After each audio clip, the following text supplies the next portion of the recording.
சின்ன சின்ன விளக்குகள் மாதிரி இந்த பூக்கள் எவ்வளோ அழகா இருக்கு தெரியுமா? இந்த பூக்களை நீங்க பார்த்துருக்கீங்களா? இது என்ன பூ அப்படின்றது உங்களுக்கு தெரியுமா? இத செங்காந்தள் பூ அப்படின்னு சொல்லுவாங்க. இந்த பூவை பத்தி சங்க இலக்கிய நூல்கள்ல இருக்குது.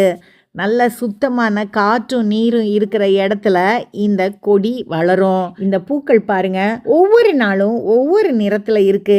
இந்த மொட்டுக்கள் எல்லாம் பாருங்க, புதுசா வர்ற பூக்களுடைய அடையாளம் இதெல்லாம். இதுல எது முதல் நாள் பூத்தது, எது 2வது நாள், அதுக்கப்புறம் அப்படியே காயக்கூடிய மலர் எது அப்படின்றத உங்களுக்கு கண்டுபிடிக்க முடியுதா? இதோட இலைகள் பாருங்க, நுனியில கொக்கி மாதிரி இருக்கும். இது மற்ற செடிகள் மேல அப்படியே தொற்றி வளரும்.